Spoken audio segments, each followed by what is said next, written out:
হযরত আল্লাহ মামুনুল হক।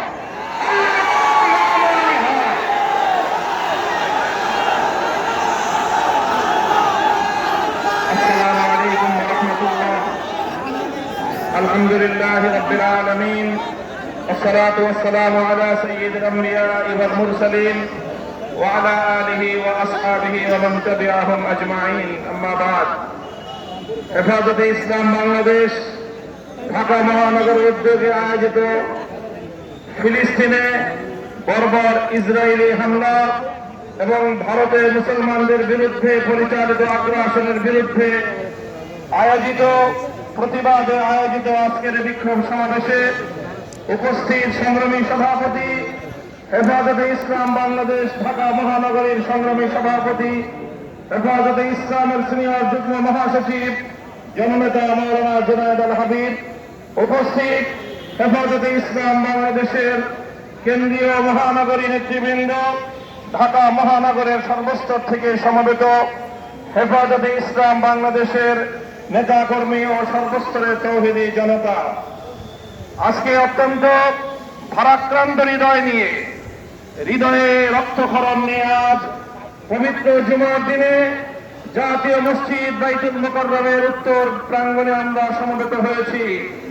বাংলাদেশের প্রান্ত থেকে শাহাদাত বরণকারী গাজ্জার সেই ফিলিস্তিনি মুসলমান ভাই বোন এবং আমার শিশু সন্তানদের প্রতি আমরা সমবেদনা জ্ঞাপন করছি এবং তাদের এই শাহাদাতের রক্তের ভোক্তা নেওয়ার আমরা প্রতিশোধ গ্রহণ করবার শপথ গ্রহণ করছি।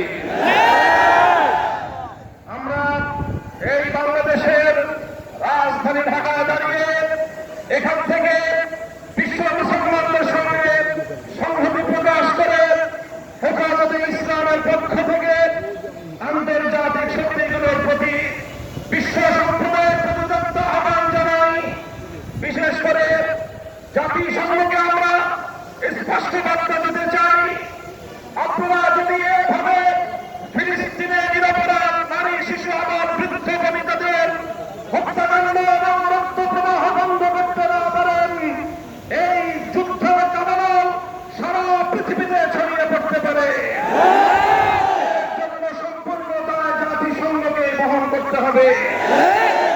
আমরা অনতিবিলম্বে ইসরায়েলের বিরুদ্ধে আন্তর্জাতিক মহল, বিশেষ করে জাতিসংঘের পক্ষ থেকে স্পষ্ট নিষেধাজ্ঞা আরোপের জোর দাবি জানাই। আরব লীগ সহ ওআইসি সহ মুসলিম কমিউনিটিগুলোকে, মুসলমানদের আন্তর্জাতিক সংগঠনগুলোকে আমরা উদাত্ত আহ্বান জানাতে চাই। কুফরি সঙ্গে পরিণত, ইহুদি খ্রিস্টানদের এজেন্ডে পরিণত জাতিসংঘের নির্লিপ্ত ভূমিকার প্রেক্ষিতে আপনারা বিশ্ব মুসলমান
সাথীয় বন্ধুগণ, আমি বাংলাদেশ সরকারকে বলবো, আমি আমার সরকারকে স্পষ্ট বার্তা দিতে চাই, শুধুমাত্র নীরব দর্শকের ভূমিকা বাংলাদেশের মানুষ এদেশের সরকারের কাছ থেকে প্রত্যাশা করে না।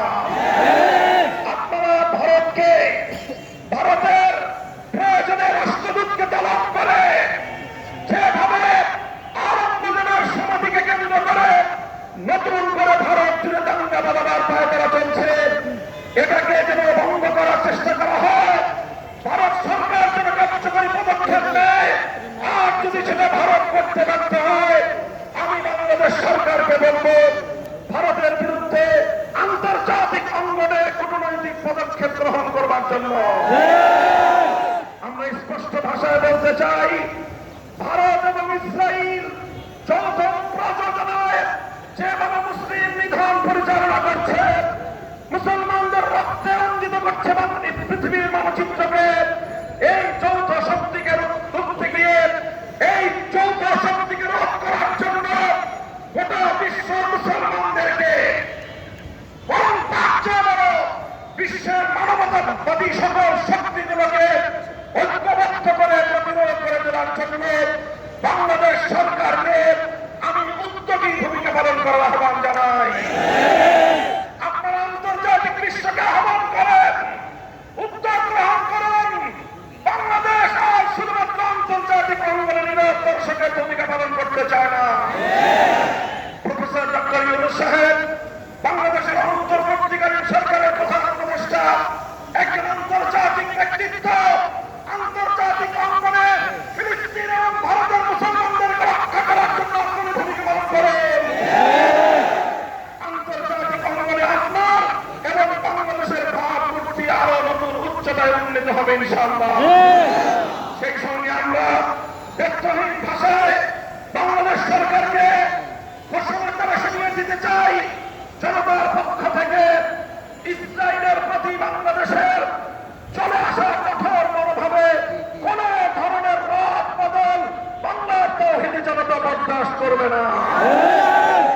বিগত ফ্যাসিবাদী ভারতীয় দালাল সরকার, ভিনদেশী চক্র, ভিনদেশী এজেন্ট হাসিনা সরকার বাংলাদেশে অব্যাহতভাবে চলে আসা, বাংলাদেশের পাসপোর্ট থেকে একসেপ্ট ইসরায়েলের যে সিল মোহর ছিল, বাংলাদেশ ইসরায়েলকে স্বীকৃতি দেয় নাই, তার যে জাতীয় পাসপোর্টে, ন্যাশনাল পাসপোর্টে তার যে স্মৃতিচিহ্ন ছিল, শেখ হাসিনা ভারতের নির্দেশে সেই চিহ্নটুকু মুছে ফেলে ইসরায়েলের প্রতি নতজানু এবং নমনীয় নীতি গ্রহণ করা শুরু করেছে। তীব্র নিন্দা জানাই। সরকারকে আবার জাতীয় পাসপোর্টের মধ্যে ইসরায়েল লেখাকে আবার পুনর্বহাল করবার জন্য দাবি জানাই। ইসরায়েলের প্রতি জিরো টলারেন্স নীতিতে সারা পৃথিবীর শান্তিকামী মানুষকে আসবার যত্ন আহ্বান জানাই। সংগ্রামী সাথী বন্ধুগণ, সর্বশেষ আমার এই বাংলার এই আপামর জনতার প্রাণের দাবিগুলোকে নিয়ে সংক্ষিপ্ত যে কথা বলতে চাই, সেটা হলো বিগত দিনগুলোতে ফিলিস্তিন এবং ভারতের সঙ্গে পাল্লা দিয়ে বাংলাদেশি লেডি ফেরাউন যেভাবে এদেশের শান্তিপ্রিয় মানুষের উপর হত্যাযজ্ঞ এবং গণহত্যা পরিচালনা করেছে। পিলখানা রাজনীতিতে 57 জন সেনা কর্মকর্তা, সাপ্লায় শাহাদাত বরণকারী নবী প্রেমিক শতাধিক তাওহীদি জনতা 2021 সালে মোদী বিরোধী আন্দোলনে হাটাজারি থেকে ব্রাহ্মণবাড়িয়া পর্যন্ত প্রায় 25 জন হেফাজতের নেতাকর্মী, সর্বশেষ 2024 সালের জুলাই আগস্ট বিপ্লবে শাহাদাত বরণকারী 2 সহস্রাধিক ছাত্র জনতা রক্তের বিচার না হওয়া পর্যন্ত বাংলাদেশের রাজনীতিতে আওয়ামী লীগ এবং হাসিনার মান নিশানা এদেশের মানুষ বরদাস্ত শান্তিপ্রিয় দেশের রাজনীতিতে আগুন ঢালবার জন্য আমি নিষেধ পালন করব। খবরদারে আগুন নিয়ে খেলবেন না। এদেশের প্রতিটি শান্তিকামী মানুষের হৃদয়ে তারা আত্মতুষের মতো জ্বলছে।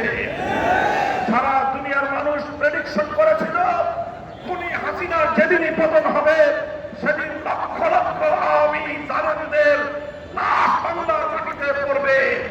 এটাই ছিল সকল মিডিয়া এবং দেশি আন্তর্জাতিক পর্যবেক্ষকদের পূর্ণ ধারণা। কিন্তু বাংলাদেশের শান্তিপ্রিয় বিপ্লবীরা সকল আশঙ্কা, সকল সেই পূর্ব ধারণাকে মিথ্যা প্রমাণ করে দিয়ে আওয়ামী লীগের কোন অত্যাচারীর গায়ে, কোন খুনির গায়ে বিচার বহির্ভূত হস্তক্ষেপ করা হয় না। তারা এখন সেই সুযোগ পেয়ে আবার এই বাংলার মাটিতে শহীদের রক্তের দাগ মুছে যাওয়ার পূর্বেই রাজনীতি করবার দিবাস্বপ্ন দেখছে। আমরা পরিষ্কার ভাষায় বলে দিতে চাই, আওয়ামী লীগ বাংলাদেশের রাজনীতিতে আসতে হলে আমাদের লাশের উপর দিয়ে আসতে হবে।